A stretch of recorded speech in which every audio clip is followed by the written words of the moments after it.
Hello everybody, Philip Nicely. Happy holidays, YouTube.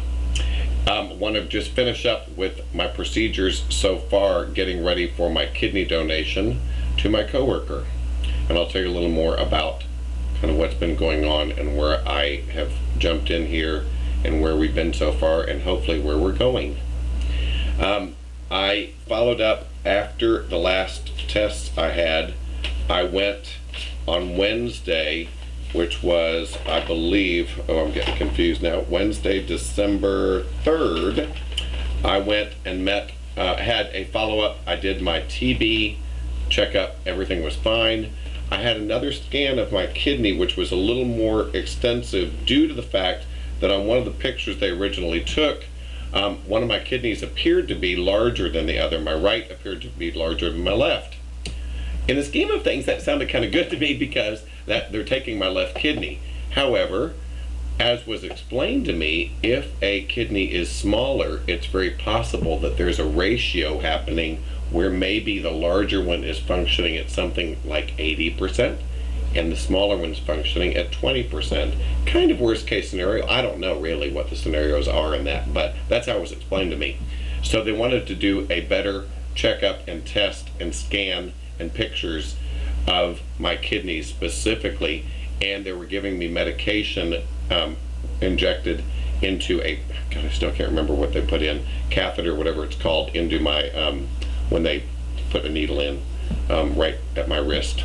In any case, so I laid on that table again, a little bit different kind of table. It was like almost like a balance beam I was laying on. It was real narrow.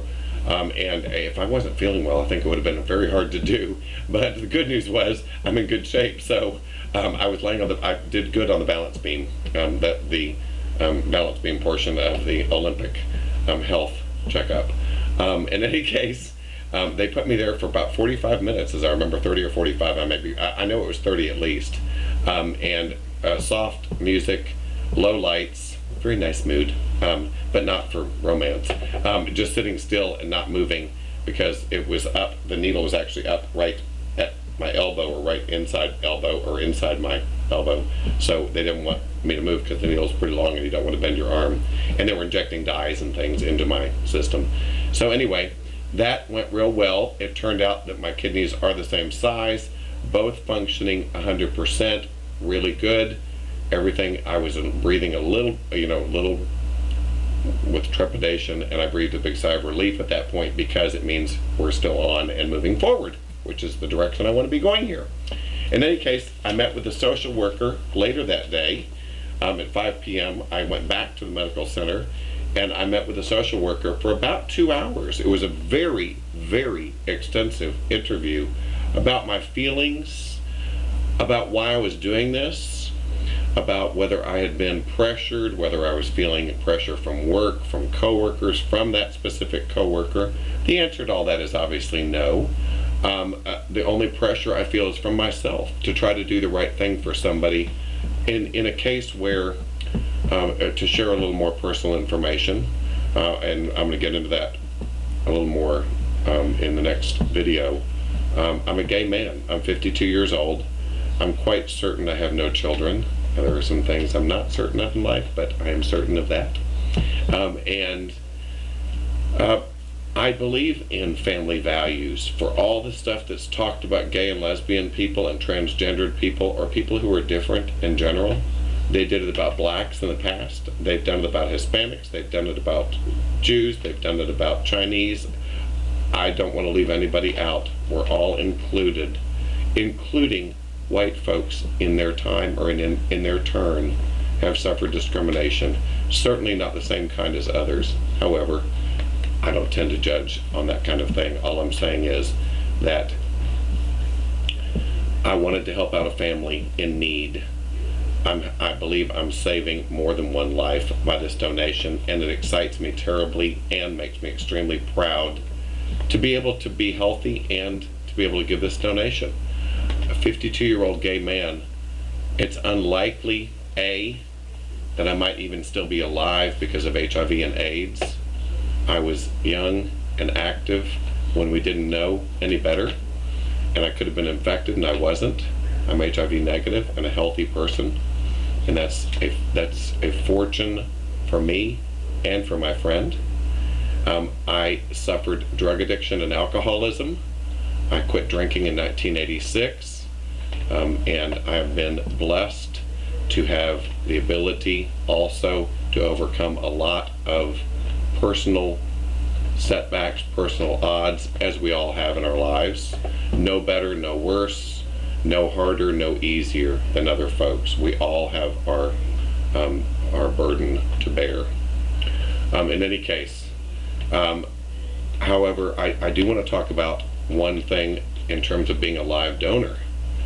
If a gay man who is an honest person goes to like a regional blood bank, such as I did, the Central Texas Blood and Tissue Center, no offense folks, because I'm just trying to get the word out, and I know that it's not any person who is causing this problem. It's a decision made by the Center for Disease Control, a federal agency. But they ask a question on the donation form, as do all websites talk about the fact that if you are a man who has ever had sex even once with another man since 1977, you are summarily, holistically, whatever you want to call it, denied the right to even be tested, etc.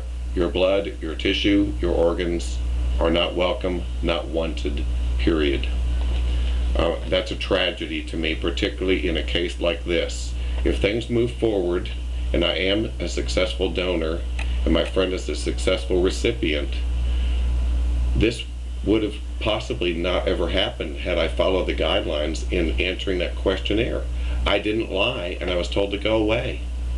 Wouldn't you rather have organs or blood from somebody who's willing to be tested to try to help you than be eliminated because of something that really is archaic in terms of the reason why it was put into place? The rule was put in place when HIV first reared its ugly head because the Center for Disease Control did not know how the blood supply could be adversely affected. It's been many years since that decision was made, folks, and we need to change it to have healthy donors to be able to give blood, tissue, and organs to folks in need. There are many folks out there, over 100,000 people I believe, who need a kidney, and a live kidney donation is far better than a deceased donation. They work, but live kidney donations are much preferred.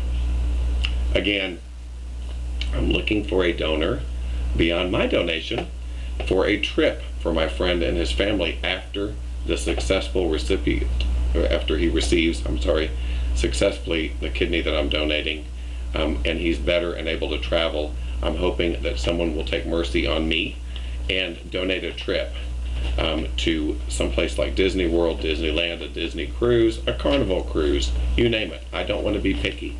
So Ellen, Oprah, Bonnie, anybody, if you're out there, a morning show, Regis and Kelly, I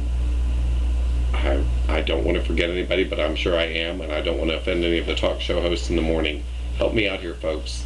If you, when all this plays out, and what I've realized is my excitement level is very high because this is new for me. My friend has been going through this disease for a long time, so he's very cautiously optimistic and rather low-key about my offer and what I'm going through, because he really is not privy to anything and doesn't know all the procedures I'm going through unless I share it with him, which I have been. But he's going to have the proof really, literally in the pudding, if you will, when he has a kidney working inside his body, and I'm most confident that's going to happen. Adios, folks, from Austin, Texas. It's Philip Nicely. Bye-bye.